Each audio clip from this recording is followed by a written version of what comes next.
Hi, I'm Steve. I'm the bassist of Lipstick. Hi, I'm Greg. I'm the vocalist from Lipstick. And today we are talking about The Aeroplane Flies High, the singles box set that the Smashing Pumpkins released as a follow-up to Melancholy and the Infinite Sadness. Not to be confused with Melancholy and the Infinite Sadness, the special edition they released a few years ago, or the Aeroplane Flies High special edition they released a few years ago, bringing the total track count on this quote-unquote album to something in the 120 range. No, this is the second batch of 30 songs they added. Right. There's a lot of songs they wrote for this one. So today in our panel, we have a whole bunch of folks. We have Gavin, I actually don't know anyone's last names. Greg, you should probably do the introductions. Right. So we've Partially because I'm going to mispronounce Keenan's name again, so I'm dumping that on you. So we've got Gavin Wallace Aylesworth on the panel joining us for the first time. Welcome to the show. Thank you. Glad to be here.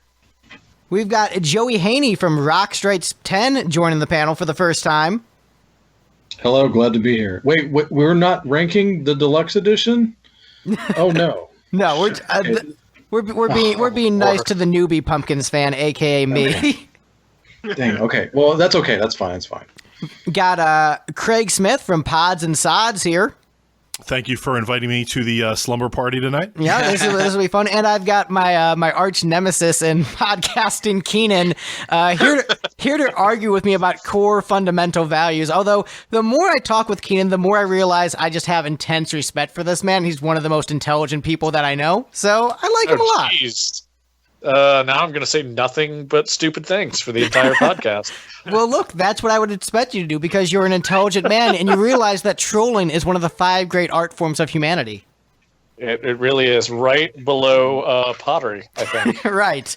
It's pottery, literature, trolling, food, and music. Top 5. So this is Stripping isn't top 5. Okay. No, it's not. It's not top 5. This is my favorite research series in the Civilization series.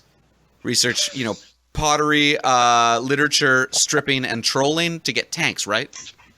Yes. I think you get the tech victory that way. What we're doing is pottery. Freak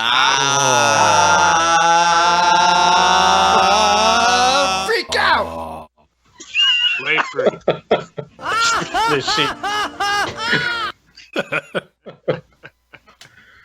So, yeah, this episode, I think Steve said originally we could skip Aeroplane Flies High, but I insisted upon doing it. He did. Who's wrong? So I'll tell you why. We'll go around the panel, talk about our history with the Pumpkins. I'll go ahead and go first. I remember in the group chat for the Melancholy episode, Keenan was saying, "Oh, this song's a piece of shit. The B-sides are way better and should have been on there." This was before we did the Melancholy episode, and he mentioned, "Oh, God is way better than half those shitty songs on Melancholy." And so, was I wrong? no, you're right. God's a fucking great tune. I went out of my way to check it out. It wasn't part of my assigned homework for the panel, but I'm like, yeah, it's a bitchin' tune. And I checked out a couple other songs from the box set. I'm like, yeah, this is pretty good. And then when we were talking about whether or not to do Aeroplane, like, you know what? I heard a couple really good songs on there. I'd be interested in diving in and looking at the track list. It was mostly new songs, a bunch of new material to dive into. So I'm like, you know what? Yeah, let's do it. My history with the Pumpkins, hated the band for many, many years because I only heard Bullet with Butterfly Wings and thought, all right, this is a shitty alt band, generic like everything else in the 90s. And then it turns out I was really wrong and they have a bunch of great songs. I saw them with Mr. Steven Smith a couple months back, and one of the best shows I've ever seen in my entire life. They were great. It was surprisingly glam during the Space Oddity bit. I'm like, holy shit. Turns out Smashing Pumpkins is one of the most glam motherfucking bands I've ever seen in my entire life. Which any Smashing Pumpkins fan could have told you at any time. Yeah. I mean, any Smashing Pumpkins fan who knows what glam rock is, Steve Edwards, is like, what? How are the Pumpkins glam? Because he doesn't know what he's... They're glam, psychedelic. I mean, yeah, they were obsessed with that for a while. Yeah. They were goth glam, basically. Right. But yeah, I enjoyed this compilation a lot. I think it's going to be really fun to talk about. We ranked the singles as well as the rest of the songs on there because I wanted to see how the singles that ended up on Melancholy stacked up against these songs, so they were truly, the cream of the crop, the best songs on there, and we'll find out as we get into the ranking. But yeah, borrowed this from Steve a couple months back, and I've been digging the hell out of it. So, Steve, why don't you go next, and then we'll turn it over to the rest of the panel. All right, I don't remember when I first listened to this. I think I probably got it towards the end of high school or early into college, which would have actually been post-breakup, so I didn't hear this until after I'd heard all of the rest of the relevant discography. But no, I definitely had this in high school. I remember listening to it at home, so I don't know, sometime around when Machina came out, probably. And just at that point, this was one of my favorite bands, so I was voraciously consuming everything that they put out, and happily got this album. And this was right about when I first started being able to rip audio onto my computer, so I dumped everything onto a computer, listened to it a couple times that way, and then went through and deleted the couple of songs that I just didn't like, and so I had a much more pleasant listening experience. By the way, the songs you deleted, you're full of shit on, Steve. I'm going to tell you that right now. You say songs plural. We've already you disagree with one of those deletions. All right, only one. We'll get into it. We will. All right, let's see. You know what, Craig, how about you go next? By the way, I got to say, a little nervous to be on this panel since you were given one of the panelists shit for being 33 years old on the Melancholy episode. I'm just busting Steve's chops because he's my best friend. So any chance I can bust on him personally, that is my goal. Mostly we talk about Kiss albums, and we're the youngest guys on most of those episodes. Right. Okay, fair enough. So Discovered Pumpkins When Disarm was a single. Became a huge fan almost immediately. And this kind of folds into this episode because I'll never forget, I was at a friend's house. It was late 94 or early 95. He was the only friend I knew that had internet, and visited the Smashing Pumpkins website Luna, which had a visual discography with a ton of stuff that I'd never seen before. And this is right after Siamese Dream. So that started me really kind of collecting Pumpkins. Saw them in 1996 for the first time, a week before Jimmy was fired and Jonathan Melvoin passed away on the Melancholy tour, and bought all of these singles on day of release and this box set day of release. And I've stuck with Billy and the Pumpkins all these years. I don't think he's lost it. Joey, how about you? What's your experience with this album in particular and the Pumpkins in particular? Agreed on what Craig said. Never fell off as a fan, so we'll start with that. In the Aeroplane bubble here, because I could go on, but I did discover them. I resisted even through the Siamese run, but it was one of those things where the riffs were catching my ear. But I was a glam, I was a glam kid in the sense that glam and metal kid, so I resisted how popular this band was becoming. It's for stupid reasons, and realizing that he just wants to play loud guitars like the rest of us. So after a while, and reading interviews with Billy, he won me over actually with his being the great rock historian that he is. By the time Melancholy came out, I was ready, and that's the first one I purchased initially in its first run. It went backwards, of course. Heard him on heard the Melancholy world premiere live broadcast playing them at the Metro with Cheap Trick. And ooh. I heard them do that live version of Ode to No One. I was sold on buying the album. I bought it the next day. I know you guys kind of trashed that one, but that's what kind of got me in there. And Melancholy's in my top 10 Desert Island. Sounds like cheating. Double albums in your Desert Island list. You know what? That's a smart way to do it. Good for him. Exactly. But he figured out a way around the system. On there. Yeah. But that just means that he's stuck on a desert island with Tales of a Scorched Earth. Yes.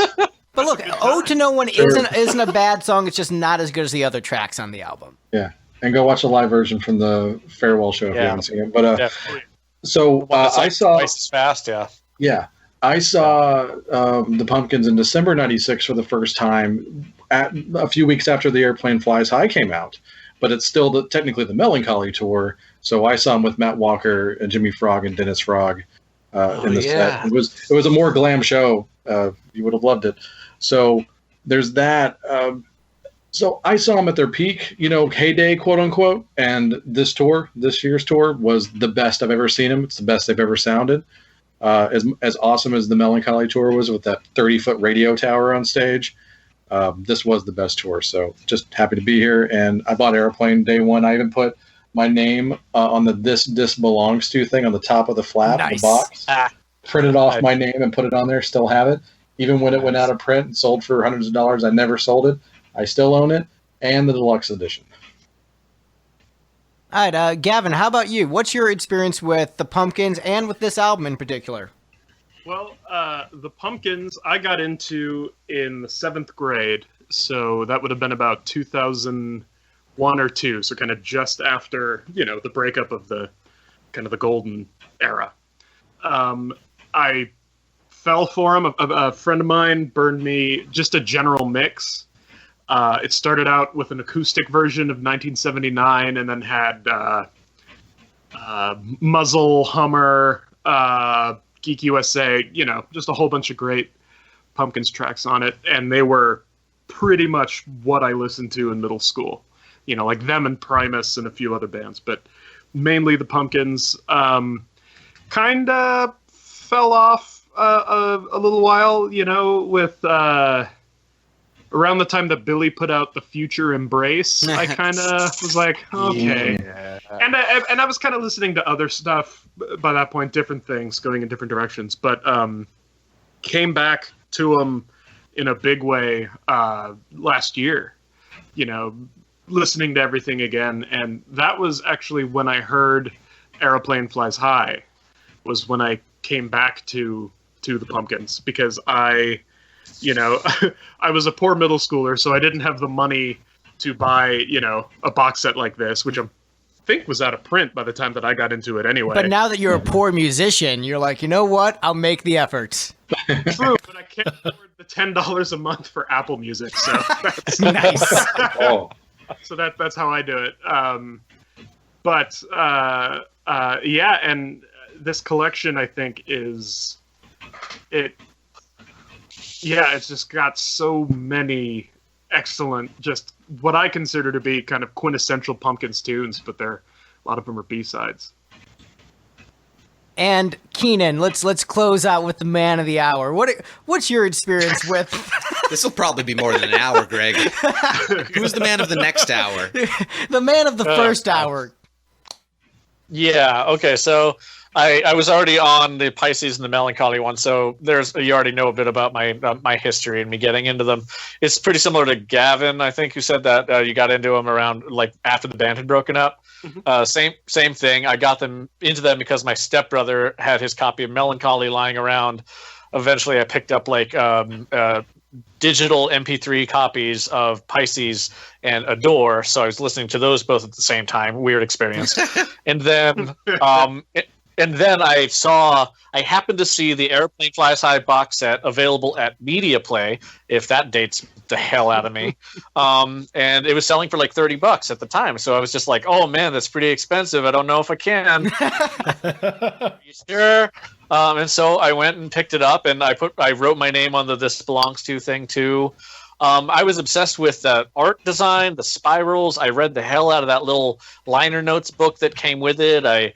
I took apart Pasticcio Medley and tried to figure out which riff was which ones they'd come from. I read a lot of stuff on starla.org and SPFC, Smashing Pumpkins Fan Collaborative or whatever collective. And which is still a great site. Yeah, it's actually still good. They updated it, actually. I recently saw. And I was just obsessed with learning Billy's songwriting technique. I looked up a lot of his Guitar World articles, and and I was like piecing apart, like, oh, this song must have come from the same writing period as this song, because these riffs are really similar. This was their kind of thing. And I think the reason I love the Aeroplane Flies High so much is because it was as close as I was going to get to a behind the scenes of Melancholy, because you can see And you can read in the liner notes when Billy's like, yeah, we had God and we had Bullet, and eventually Bullet just won because it was a better song. I'm sorry, Greg, that's what it says. No, don't quote me.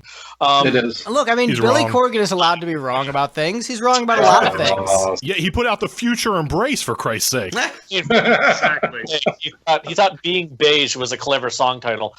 Anyway, he's got his imperfections, but I was reading about that and learning about how a band would put together a record, how they could have a ridiculously larger amount of songs than what's on the record in order to develop that record. So it taught me that like sometimes you have to write 50 or 60 fucking songs to get 10 or 15 really good ones.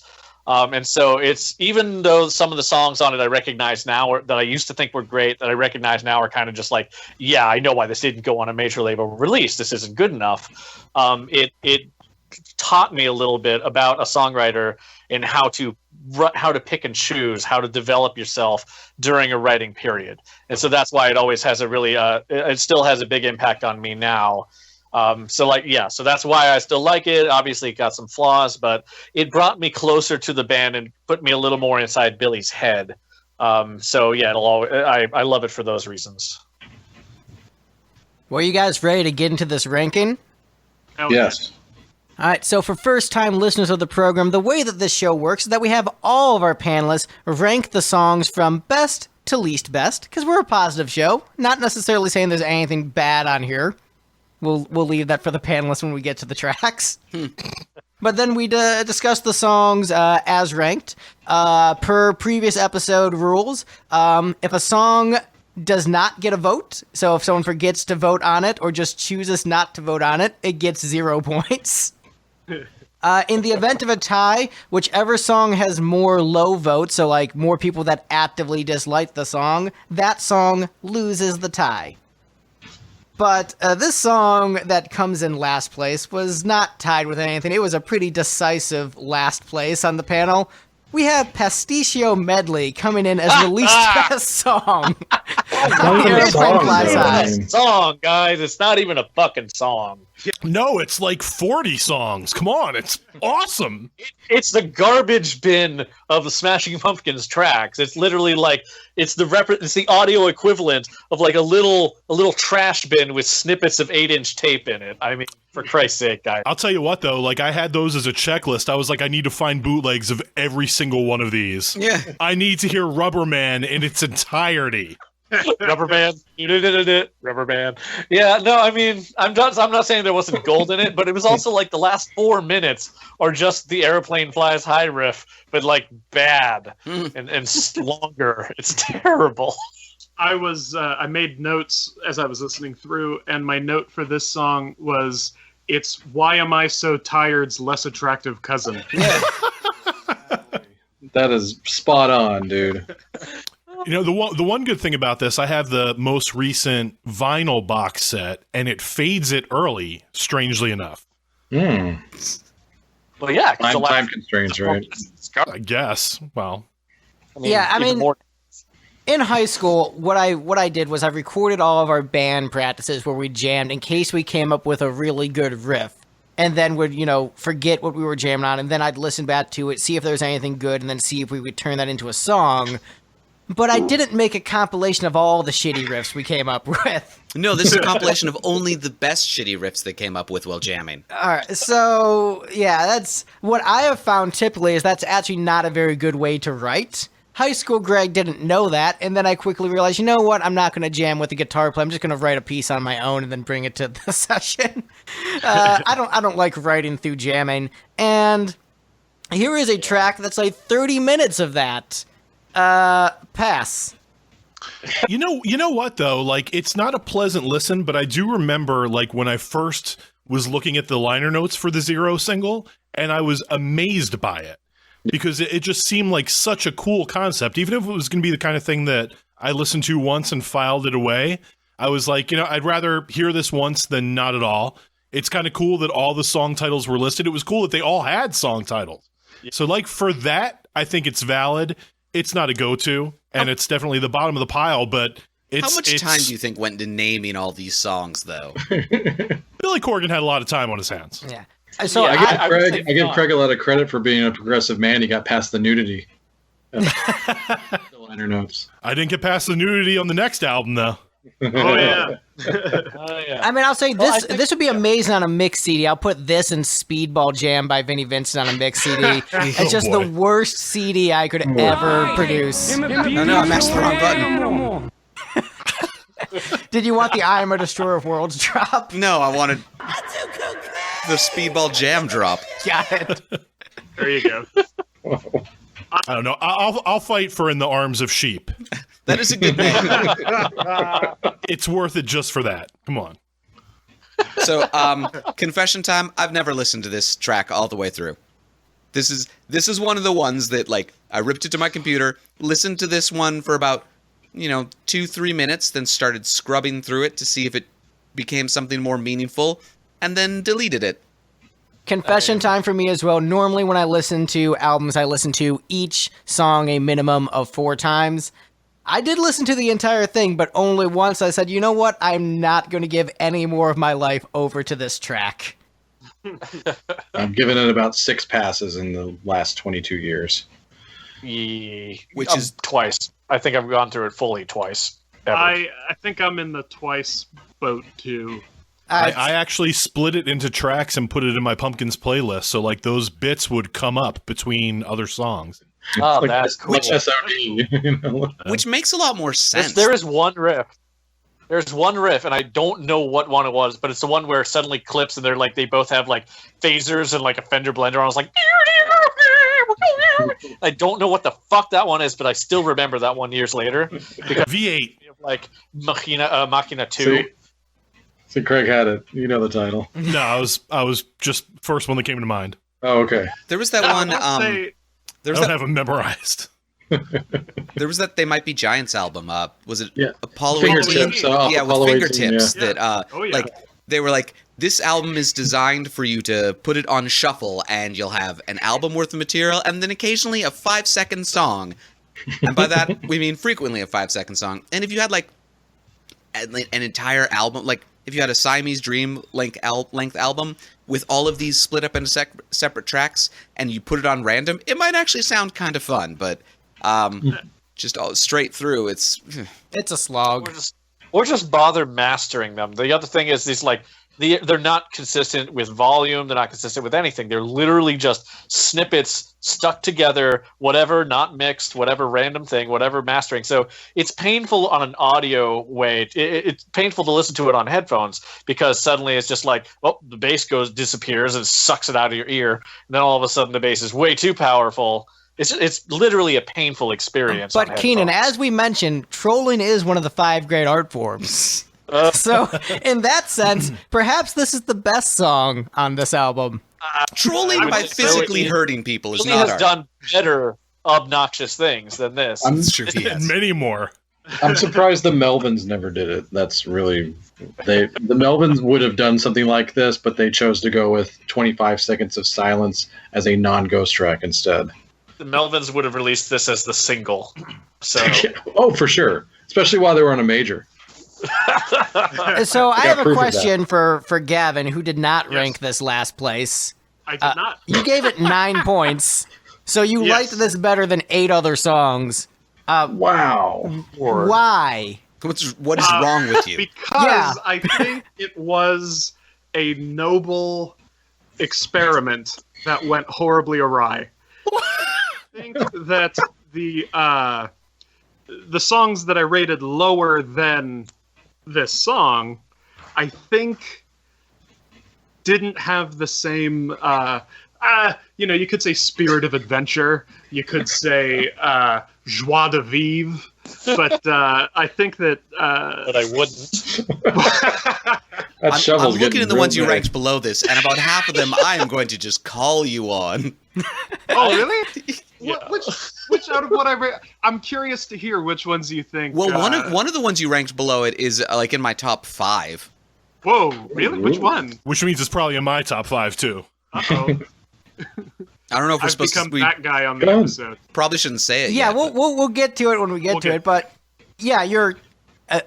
Look, you won me over with your comments about Lockjaw by Todd Rundgren being a great song. Oh yeah. Dude. So, like, I mean, yeah, you gained some serious props from me, but this is absolute insanity. Like, it's like on the Lick It Up episode where people are like, yeah, Lick It Up. You know, we'll put in 6th place on that album. Like, I just cannot understand those people. Yeah, can I say something? I do have to say that Dummy Tum Tummy, Spazmataz, and Is Alex Milton are all better than Bullet with Butterfly Wing. You know what? Whoa. Sure. Song titles alone. Exactly. By the way, it should also be said that, like, I think 10 or 12 of these in full have been featured on the deluxe sets. So some of them have, the full tracks have seen the light of day. Huh. Well, we'll do that follow-up episode. The other Aeroplane Flies High set. Seriously. When we've run out of the Airplane catalog. Flies High. 5-hour. Yeah, The between this and the Melancholy Box. The Airplane Flies High 2. Fly higher. The airplane is so high right now, you guys. The Falcon Heavy flies high.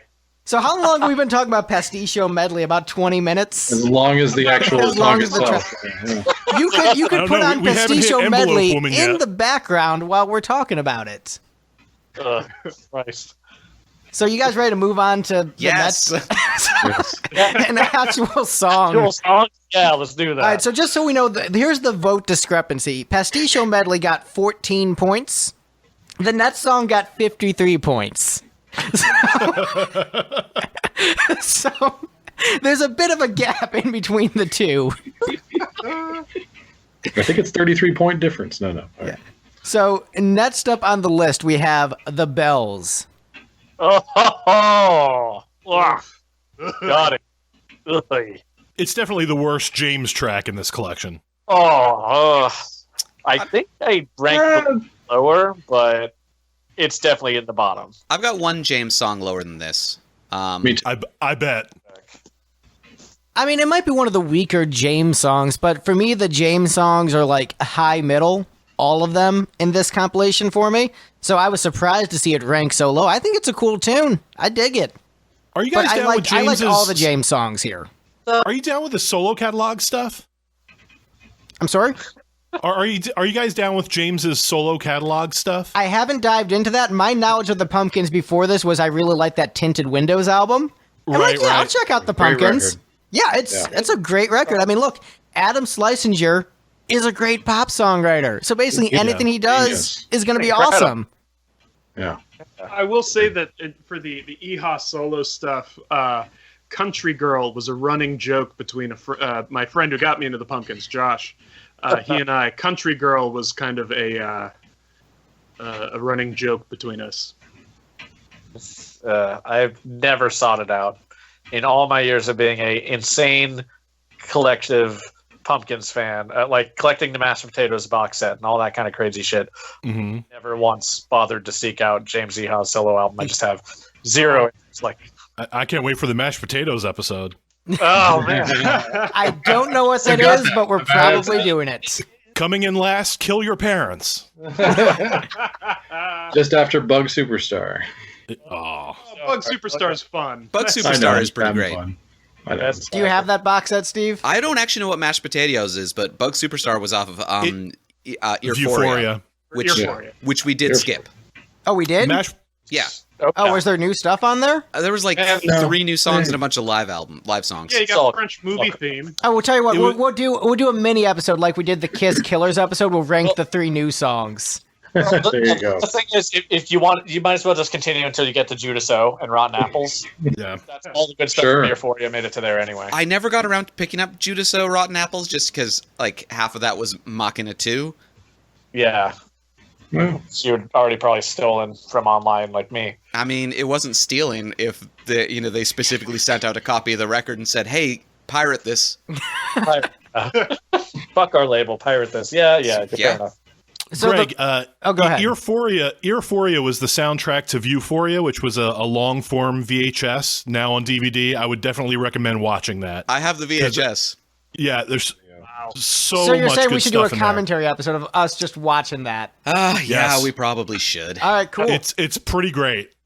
I would love to do like a mystery science, not a mystery science theater thing with Euphoria. Yeah, so fun fact, our most popular episode by a really wide margin is our Kiss Meets the Phantom of the Park episode. We're literally just, Steve and I just popped it in. He'd never seen the movie, and we just talked about how bad the movie was, but how the DP did a really good job and, deserves some props. Yeah. All right, so the bells. Yeah, the bells. It's a song. Oh yeah. There is.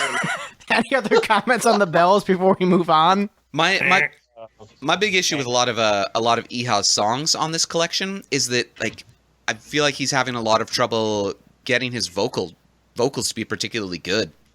He starts off. He keeps moving away from the fucking mic. Yeah. So it feels like all of Eha's stuff was recorded on like a dynamic mic. This is just stupid. He's a shy guy. Although it is a better track than Lou Reed's The Bells. Yeah, and he's just not singing with the support, so he's got this wavery, weak delivery until he starts emoting later on in the song, and it gets way better. This is actually hilarious now that I think about it, because I remember the kids who were into Pumpkins in high school were all really bad vocalists, and they all sang in a really quiet whisper and had no power behind their voice, and I wondered, why are these kids all such bad singers? I'm like, oh, they were listening to the Pumpkins as their primary vocal influence. Guilty. Wrong. You are not wrong. I feel personally attacked by this relatable content. Look, you're a better singer than me, dude, so whatever, you won in the long run. You just listened to other singers that were better eventually. Rain made it. Sanders, so yeah. Ooh, yeah, Rain. Man. Not good. All right. But yeah, so the bells, I think we sort of beat that one into the ground. A catchy little tune, vocals are a little bit weak. I think it gets points for me because I really like where he's coming as a songwriter, from a composition standpoint. I really dig it. Where I give the vocals a little bit of a pass just because I like the structure so much. But yeah, it is kind of a weaker vocal. It's my second lowest tune, which means that I put this below, a few below Pasticcio Medley. You're Just a wrong. few. You're Well, definitely the title was wrong. I put one below Pasticcio Medley, and I will stand by it. That song is trash, but we'll get to it. Yeah. I feel like anger's coming on. We'll get to. Don't worry. There's going to be some anger a few songs in. Oh, I know it. All right, but next up on the list we have Dreaming. Ooh, man. I had to listen to this one to remind myself what this fucking even was. Yeah. It's like one of the shitty Blondie singles. Yeah. Yeah. No, it's a great Blondie song. I just don't think the Pumpkins pulled it off. I when I saw that they were covering it, I was excited about it, but I do not like the arrangement. I don't like a whole lot about this. I'm not a Darcy fan either. I mean, I like Darcy. I think she's a great singer, actually. I think she's the best singer in the Pumpkins, but yeah, the Blondie version's a little bit better, but as far as Blondie singles, this was always lower in my Blondie tier. Yeah, okay, fine. If it's on, I might not switch the station immediately. But yeah, this version didn't really do it for me. It's a weak cover of a weak song. And the sheer amount of ring modulation that Billy's using.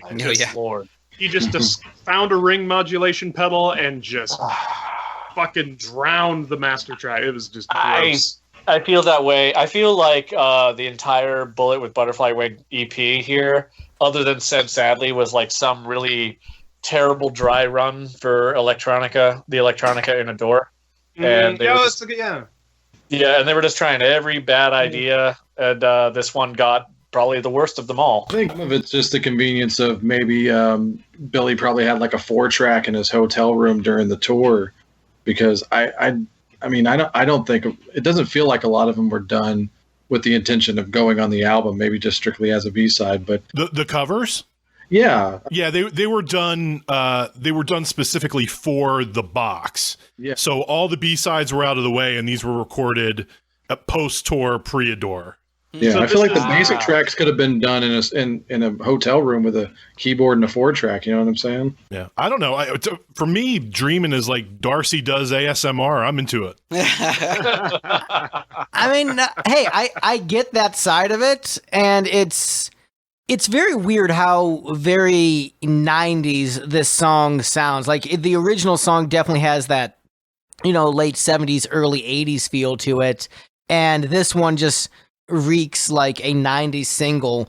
And in a good way. Like it's still like this is still better than pretty much anything on Gish. So as much as I'm ragging on this not being that great, it's still better than most of that album. It pleases me to hear Darcy. It pleases me to hear Darcy and Billy kind of harmonize, though. Like for that, I enjoy it. I enjoy it for that little bit. It's like you don't get enough of that. Yeah, and look, Darcy's the second sexiest member of the Pumpkins. You're not kidding. I mean, only behind James Iha, because that is a sexy man. Damn. Oh, I was going to say, are we saying legacy? Because I mean, let's not forget, Melissa. Let's not forget any bass player, even Jack Bates. There you go. I was going to say hair era Billy, but okay. I'm going to say Jack era Jimmy, frankly. That's just me. I like Jimmy Chamberlain when it feels like his biceps could, like, knock my head off. So. Machina era Jimmy. Post rehab. Jesus. Current, really. It's like once he decided he couldn't do heroin, he just decided to do steroids because he couldn't handle not having needles in him. So him and Trent Reznor. It's the same story with Trent Reznor. He's one of my favorite drummers of all time. I got to imagine he frustrates the hell out of any drummer that lives, because if you watch like some of those footage where it's just a cam on him, it looks like he's almost making no effort to be amazing. Yep. Seriously, it sounds like he's asleep. It looks like he's asleep while he's playing these roles that I couldn't play for the life of me. It's insane. My sound as a drummer in no small part comes from me doing a terrible Jimmy Chamberlain impression. I mean, it's just so much of he looks effortless. He can play tremendously busy things, but yet not drown the band. And it feels natural. Yeah, he's just. I could go on about his drum, and I will with certain songs. Higher up, but yeah. Yeah, See, we're talking about you hope. Just because the original drum part is very almost kind of something Jimmy could really have sunk in his teeth into, but he was gone by then. Well, no, he was gone, so that's why these are all drum machines. Yeah, kind of a missed opportunity there. Yeah, I think Walker plays on that. Yeah, it's either a Walker or a drum machine, so it's a hired gun or it's Billy. I mean, it's a real easy 4/4. So that's a good point. Yeah, that could have been Billy. No, Billy can't play drums. As proof, I submit the fact that there's always been drummers in the Smashing Pumpkins. Yeah, fair enough. Yeah. If he could play it, he would just do it himself. Yeah, if he could play, yeah, he would. All right, so next up on the list, we have a song that I ranked really high, and no one else really ranked high. But man, this is a badass tune. Tribute to Johnny. This is some dick wagon rock and roll if I've ever heard it. But the thing about it is that it's tribute to Johnny. It's Johnny Winter. It's literally just a bunch of Johnny Winter riffs. Yeah. Do you not like Johnny Winter? Do you not like dick wagon rock and roll? I do, but it's not even a cover. If this one, it's not even like an interpretation of a cover. It's just Billy and James going like, "Hey, we can play blues." Like, yeah, here it is. And it's awesome dick wagon rock and roll, which is something I wasn't expecting from the Pumpkins. Like, holy shit, some swagger. Hell yeah, Billy Corgan. Give me some of that shit. I feel like this song would have worked better if it was like what Kiss did at the end of Let Me Know, if anybody's getting that one, or what they pulled at the end of She. So like just toss it at the end of a song? Make that your jam for the night kind of song. Like it needed to be on a song. I don't know which song, but that's where it could have fit. I don't know. Take 13 seconds. Take 13 seconds of this and put it in the Pasticcio medley. No, I think this song just is just a sincere rockin' instrumental. Like this is closer to the kind of stuff I listen to on my own time than the Pumpkins. I still am enjoying the Pumpkins catalog a lot, and a lot of the songs have entered into my rotation and playlist. But man, this is like speaking to me musically. It's dick wagon blues rock. I dig it. How many times am I going to have to hear the phrase dick wagging today, Greg? Look, you said Dick Wagner, by the way. Dick Wagner. Wagner for a second. Right? Hey, Rest I'd in be down for peace. that too. Yeah. I'm sorry. I was a little bit. I was a little bit harsh on Steve for not liking this song because I'm like, what? You just don't like Dick Wagon Rock? But He did. That's exactly what he said. and you know what? Okay. You know what? I'm going to apologize to you on mic. I'm sorry I said that to you. You're my best friend. I love you dearly. It's okay. I But forgive this- you, but this put your is a dick bit- away, Greg. My dick has been put away, but this is a bitchin' song, dude. Song fucking I ranked rocks. it just below Dreaming. I put this song at 22, which is just below Second to last Dreaming. on my yeah. Second to it's- last. Look, on I'm my- sorry you don't Yeah. like rock and roll, but for those of us who love rock and roll, it's a Yeah, badass I love tune. rock and roll. I don't You hate guys- it. you It's just guys it's are- not a song, man. Yeah. You guys are a it's like band. the riff. It's Why don't like you guys PlayStation. cover it and put lyrics on it? Why Yeah. Lipstick? Make a song of that and put some lyrics on it. You have to give Billy, a share, but Sure. why not do it? Or Johnny Winter, tribute to Johnny Yes. too. You know? There you Yeah. So go. He's remember, dead. He doesn't mean it's all right. remember when I Yeah, said that I it'll be ripped fine. this set to computer and then promptly deleted a couple songs? This is the other one. I don't know how it goes. Yeah, so Steve hasn't listened to this in probably years at this point. I tried to listen to it, but it's not on YouTube. You know, Yeah, that's fair. And You know- Greg had my copy of the disc at the time. I deleted my MP3. Greg had my disc. It wasn't on YouTube. I was like, well, I guess I'm skipping this one. but I will Second to last. I will admit this one took me a couple listens to grow on me, but once it did, man, did I dived in and I loved it. I understand how it's not for everyone, but for me this track really works. Like once it clicked, man, did it click. I that's feel cool. about this song the same way that I feel about a girl named Sandoz from Princess yeah. Hysteria. Badass is- dick wagon rock and roll. I feel that, this is something that Billy really loves, but it just seems like no one else in the band is really feeling it. Like, It's like when I forced Steve to cover Kiss songs. Yeah. It's like, come on, man, isn't It's My Life awesome? Tis. That's a good song. I do like the It's My song Life. was pretty good. It had a good riff. It's hard to play, but it was good. And I will say this song has a good riff. It's just that they didn't, it's not their riff, so it's They below a didn't write cover it. to me. It's better than Bullet. No. I mean, for me, what I like about this is that Billy and James having fun jamming, riffing as two guitar nerds. And Yeah. it's bringing out real rock and roll, old school swagger, which is something the Pumpkins doesn't have a lot of. They're a great band, but they don't really have that old school swagger. So for me, this was a great change of pace, closer to my main musical influences, and I dug Yeah. it. Nice. I will say Swagger is one of their many palettes that they have in their pocket, and they whip it out every once in a while. They just don't stay there very long. Like, I think Everlasting Gaze has a shit ton of it, except for that one chorus where the synths come in and it's all heavy. But other than that, that song is all Swagger. So it's a place they like to visit every now and then. They just don't stay there. And I like when they visit it. It's a nice change of pace, Fair and I enough. like that they can visit it because so many '90s bands have like zero swagger, and it's awkward. Zero. I see what you did there.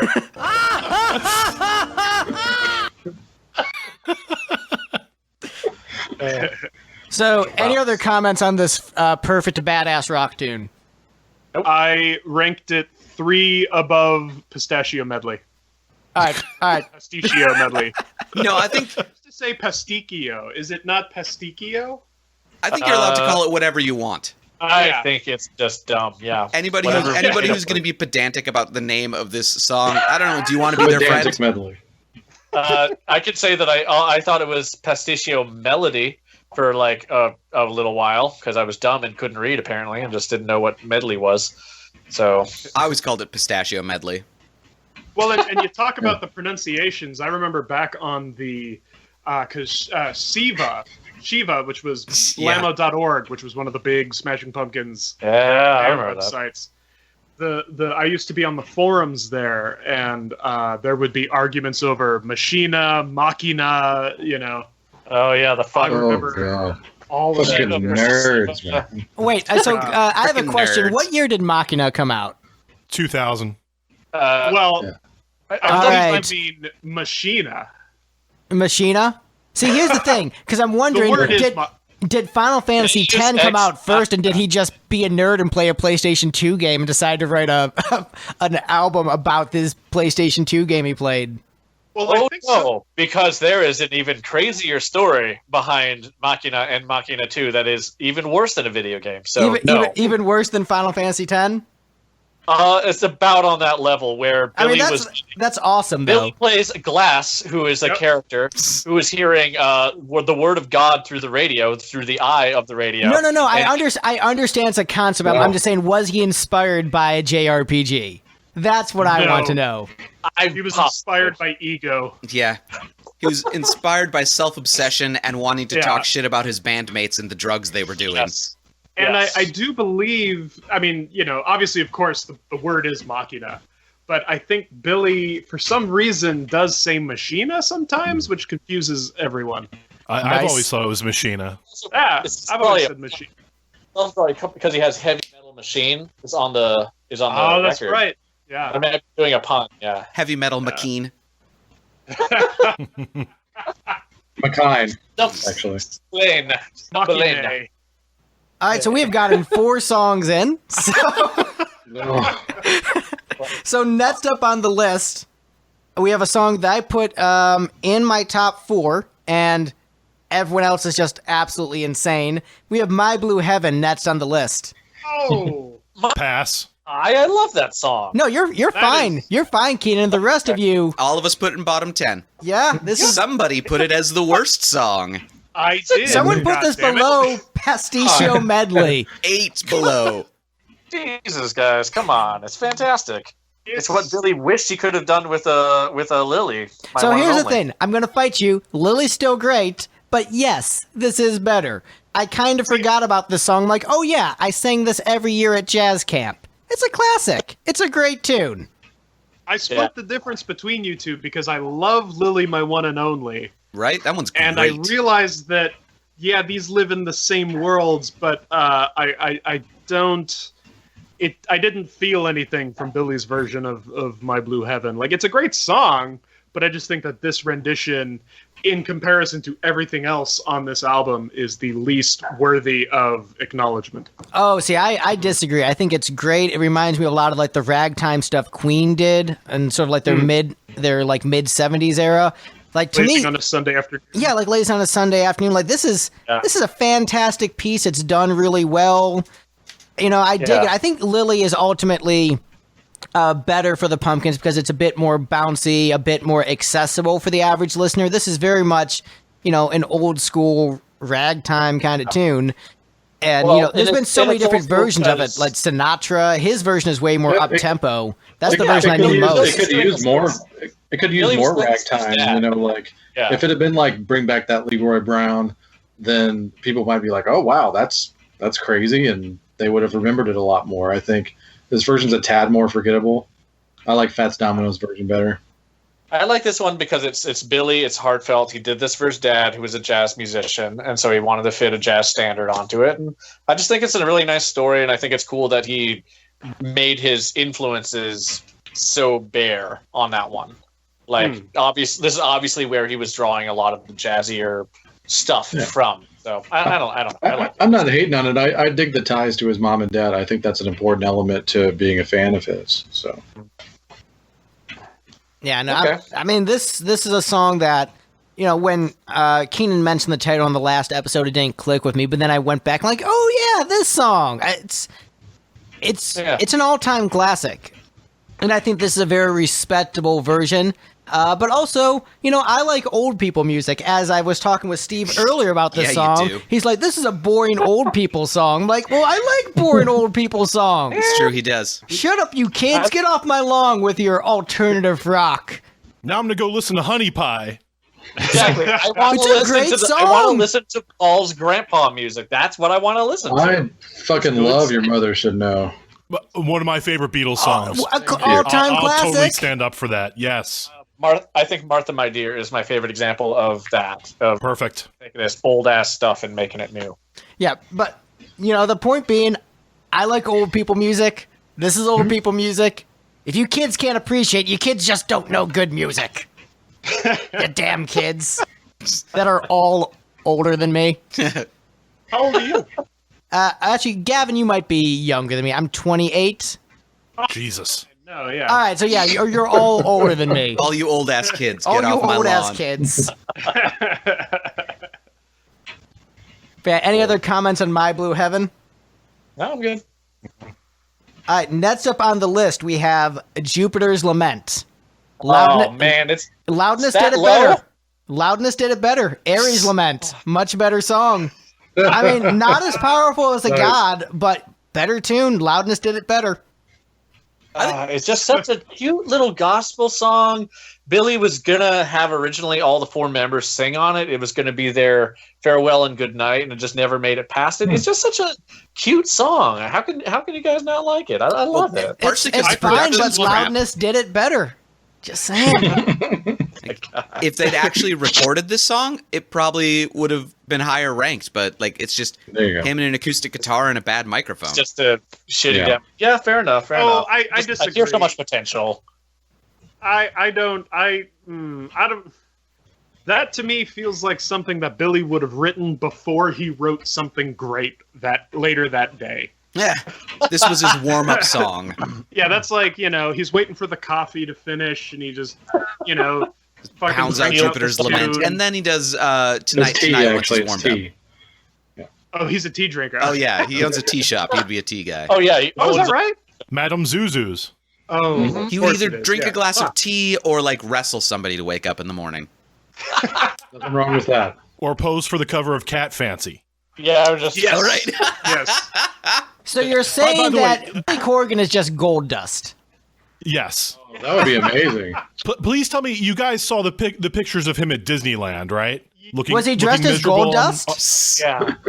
But somebody took the picture of him in that little car thing and photoshopped it on the cover of Melancholy, and it's the best thing the internet has ever given us. That is beautiful.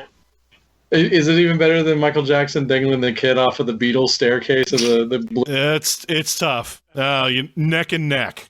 Okay. That's my standard bearer. You know, I think the problem with Jupiter's Lament is, like, if you look at these as singles, like, you know, for me, each of these were separate listening experiences that were months apart, and I just feel like this is the weakest one on that single. And I think that, you know, it's kind of hard for me to objectively, like, look at these as a pile of 33 songs and not 5 separate EPs. So I think that I think it kind of hurts it, because I think it's the weakest one on that single. It's for me to say that on anything that has Tonight Reprise on it, but I mean, The Aeroplane Flies High is more conceptual than Melancholy is, because I feel like the B-sides are positioned for the A side. Oh, absolutely. Each one is a really cool listening experience on its own. Yeah, it's weird how this is more consistent than Melancholy. Yeah. Like that's Well, the because thing you're working that with threw me off. chunks. Like, yeah, but like as a listening experience, it flows together so much better. And that is, it shouldn't work that way. I still think Melancholy is ultimately the better album. I think just but this is more consistent. But you also think that Melancholy should have been sorted into the prog disc that you would listen to and the heavy disc that you wouldn't. That's true. Oh, I remember that. Yeah. But, you know, a lot of these songs I would put on Melancholy and cut out some of the heavier songs. I'd leave, like, Jelly Belly and Zero. But, yeah, a lot of the heavy songs would be cut in favor of a lot of these songs. A lot of the heavy songs would be cut in favor of Pasticcio. Not quite. But you could make the best album ever between the two of these. But, you know, if it's like, hey, do you want to cut Where Boys Fear to Tread in favor of Jupiter's Lament? Yes, absolutely, No. 100%. Oh, I would you're- do that. Now that's silly. You are absolutely. That is the Come on. worst pain I I've am experienced straight all edge. day. I'm the most sober person here, and I'm saying absolutely I will make that trade any day of the week. Oh. Like, Jesus. including Order? Like, putting that opening disc too? Yeah, I would absolutely. I would Oh, look. There is not a worse opening to an album than Disc 2 of Melancholy. I cannot think of anything that is more disappointing as a listener. That song opened my first Pumpkin show. Will always be incredibly special. me too. Did they start by playing like really shitty at the beginning, not together in any Oh, cohesive my God, fashion? How did I end up here? Yeah. And you know, Greg, I thought you were the one. I thought I was going to be, you know, totally side by side with on this stuff. I mean, And this isn't even, it's not even the album we're discussing. I will say that was an incredibly polarizing part of that episode because I love Where Boys Fear to Tread, and I just could not get in edgewise with him. Yeah. Anybody who didn't put In the Arms of Sleep in their top 5 is insane. was that you, Steve? Yeah. Oh, I don't remember. Anyway. These songs are great. Most of them are. Oh god, let's let melancholy chat spill into old. Can we do Melancholy 2? Weird how Ratio Melancholy for Chat 25 spilled into the for- Melancholy B-Sides episode. Yeah, it's weird how these two kind of like flow together. Yeah. But yeah, Jupiter's Lament. It's clearly better when We're Boys Fear to Tread. Next up, Medallia of the Grey Skies. Really? This low? How did this one rank so high? No. This low. This one This sounds is like my the bottom 3, I think. Bottom 3 or 4. yeah, like this is 29 of 33.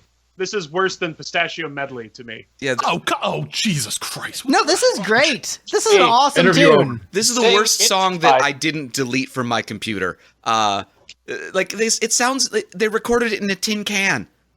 Yeah, Why? with like strings that hadn't been changed in like 5 years. Right. I don't know. I dug this. This was a cool tune. I missed I enjoyed the composition. Sorry. Yeah, I like this one.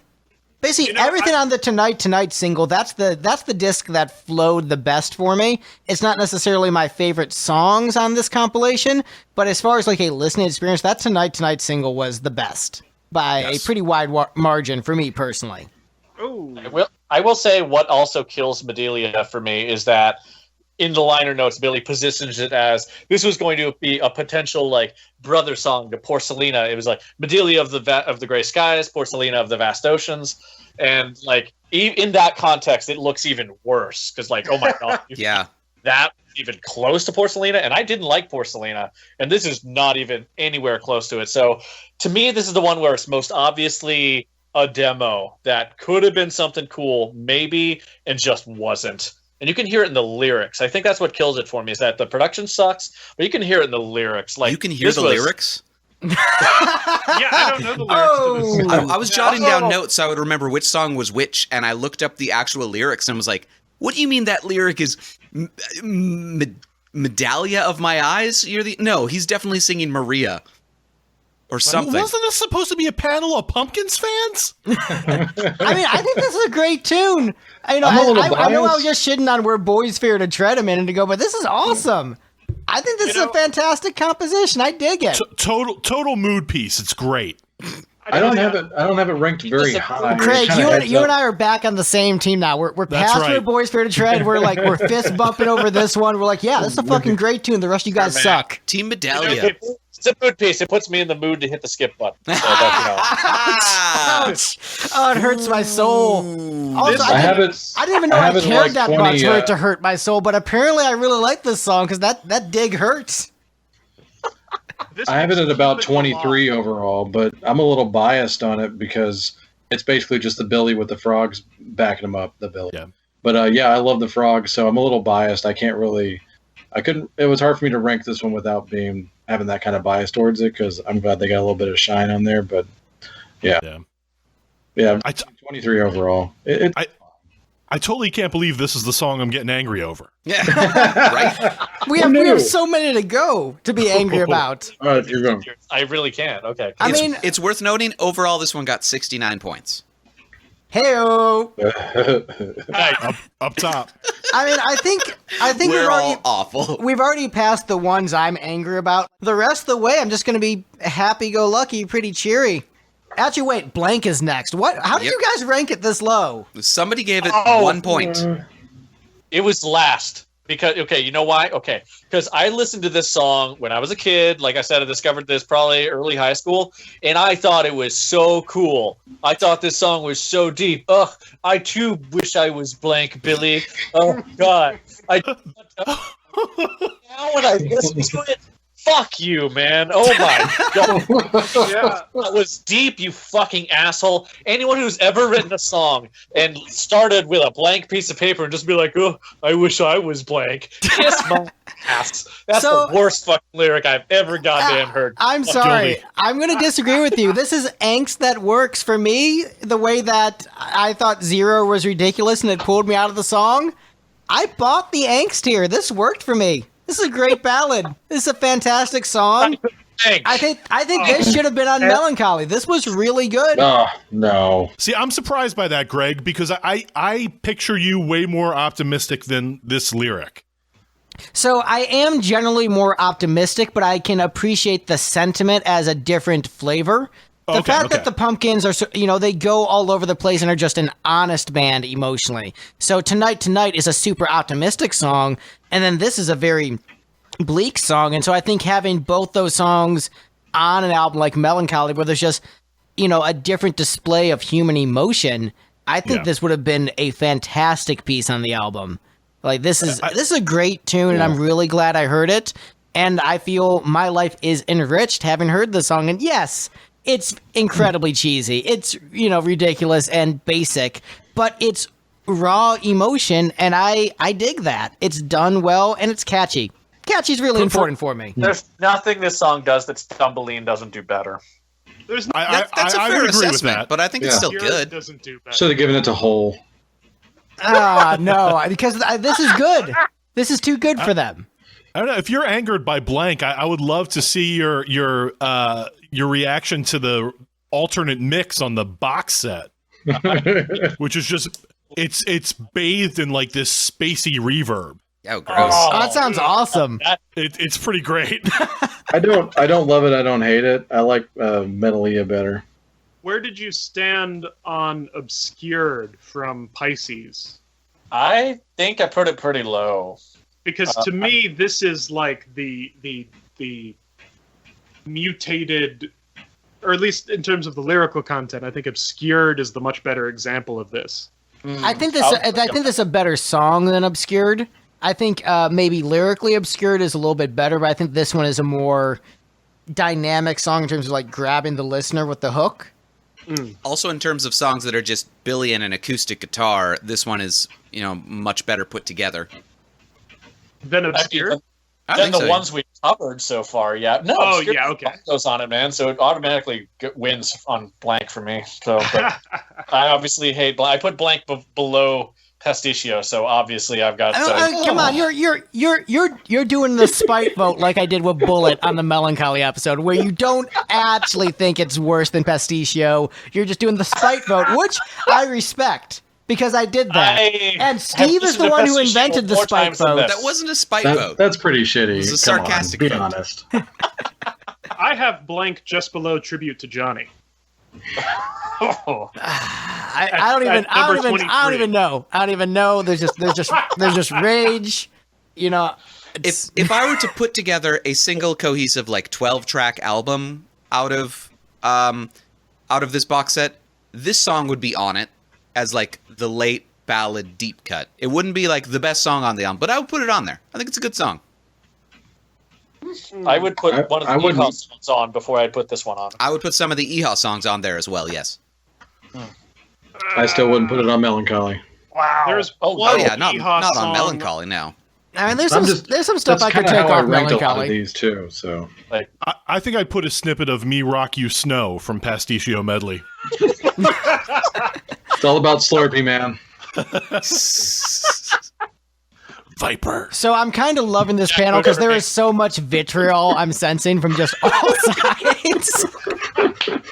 I think it's because this set is so all over the place that people have It's strong like the opinions. White Album. The bad songs we view as That's what he very said about bad. Melancholy. The good songs we view as very Third or good. fourth one? Yeah, I think so. I think and This is like the White Album track third is White coming up. Album in a White Album row track from is the coming up. Pumpkins. They're just nailing this White Album thing. Oh, wait till you get to Adore. They very quickly leave that.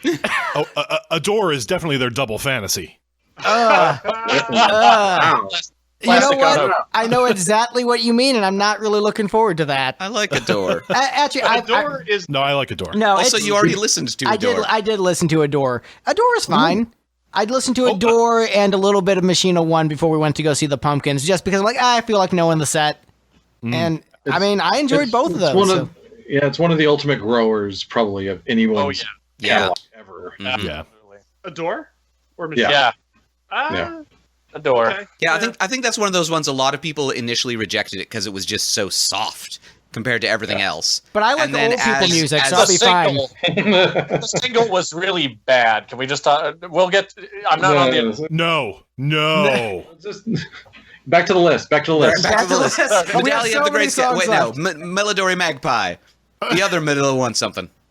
Okay, speaking of grower songs, man, I hated this one when I was a kid, and now going back and listening to it, I'm like, okay, I get it. This is cute. I like it. Yeah, the song's That's great. a pure white album track. That is the white album track of this set. Yeah, this is the wild honey pie of the records. Yeah, and it's great Fun. for sociopaths like me. So I dig the hell out of this dude.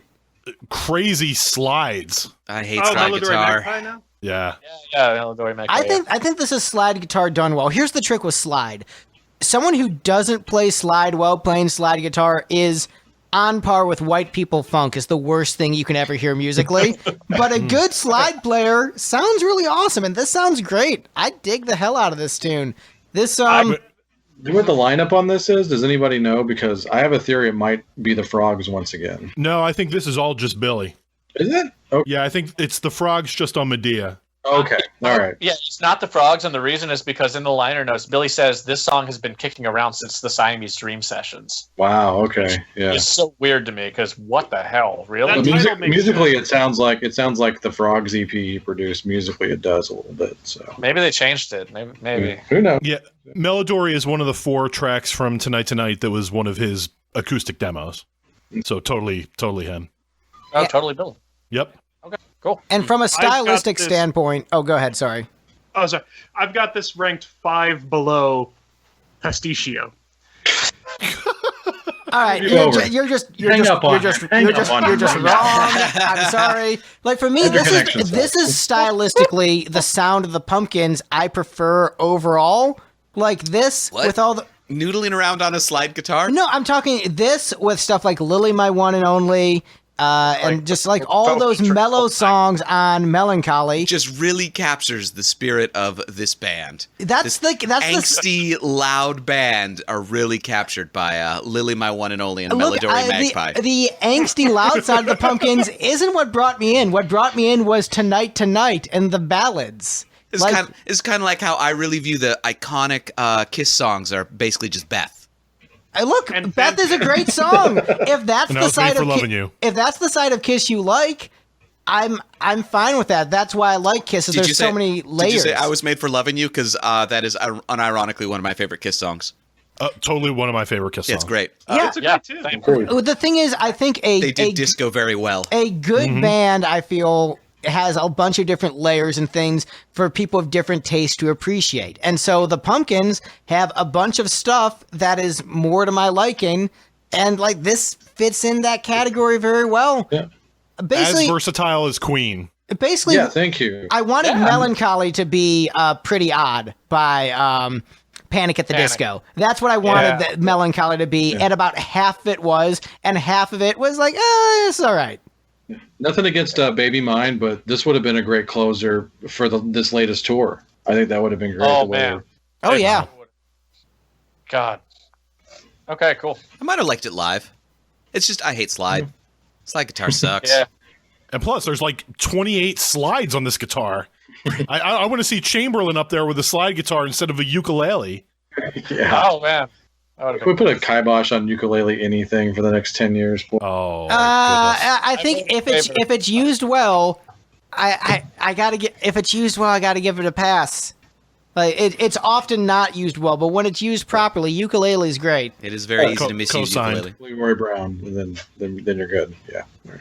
So weirdly, living in Nashville has made me appreciate like random white girls with ukuleles as artists a lot more. Like it's one of those things. Like you saw a lot of it on YouTube of like random white girl doing ukulele covers, and they're all pretty samey. But I've met enough of them in this city to recognize sort of the diversity of that genre. I'm like, oh, actually, some of these people are really talented. All right. So next up on the list is a song Poison did better. The last song. Poison did it better. Just saying. On the same album with I Hate Every Bone in Your Body But Mine, Poison did the last song better. Wait, is this the same disagree. song? I love Poison. Poison was my first show, but you're wrong on that. Sorry. No, this is a good tune. It's same song title, but the song title remains the same. Okay, as it were. I mean, this one always felt like filler to me. No, it's a great tune. I'm sorry, this is fantastic. As I'm saying, Poison did it better. It's still really good. It's fine. The definition of a B-side to me. Like, this song was just like, yep, they wrote it, put it in tape, and we're like, nah, and then done. Yeah. Plus, it always bugged me in a really neurotic way that it's not the last song on the single in the EP. I mean, I guess that's on the nose, but it literally always bugged me as a kid. It's like, why wouldn't you do It's like that? if someone had It an was the last album song and you an wrote during the epilogue was sessions. not the last song on the album. Right. You make it the second to last song to say, like, officially as a thing, this is done, but maybe there's something that comes after it. Yeah, Steve had an album with one of his bands, and epilogue was the second to last track, and it bugged me. I stand by that decision. Yeah, and you know what? You can stand by that decision. That's cool, I guess. I like Last Song enough to almost say if they could have rearranged it like what Farewell and Goodnight was, maybe add them all in there singing. I think Last Song could have been the last song of Melancholy. I really kind of dig everything about it, all the way down to Corrigan Sr. doing the kind of awkward sounding solo, but there's, just the idea of it is just really nice. I just think it's a neat song. I think it's really cool. Yeah, that would have been good. I didn't realize Everybody's guilty for not dad making do a this the solo. last song on their list. By the logic that's been displayed so far. Well, this is closer to being the last song on my list than Pasticcio Medley is. I don't understand. I'm so confused right now. I don't know where I I have am, it at what I'm 7. doing. I put it at 7 on this list. I had this at 27, oddly enough. I'd say this is around the middle somewhere. I think, this is kind of middle-ish for me, but You put it mid-high, Greg. I put it mid-high. But I over Pasticcio better than this, I don't understand. It doesn't make sense in my brain. Looking back on it, this is one that I might actually, had I redone my list today, might actually have kind of broken the Pasticcio barrier. Pasticcio barrier. So, but It's like the sound barriers, just one of those laws of the universe, constant speeds. It's like the sound barrier, except it sounds shittier. The shitty sounding barrier. Right. Yeah. The last song. It's not Pasticcio Medley. Any other thoughts on it before moving on? Is this going to be a 3-parter? I don't know. This will be, once I start editing it, I'll find out how long it is. Well, we're an hour Editing. 20 so far, so good luck, Greg. Thanks, guys. Well, we'll get a couple weeks off. All right.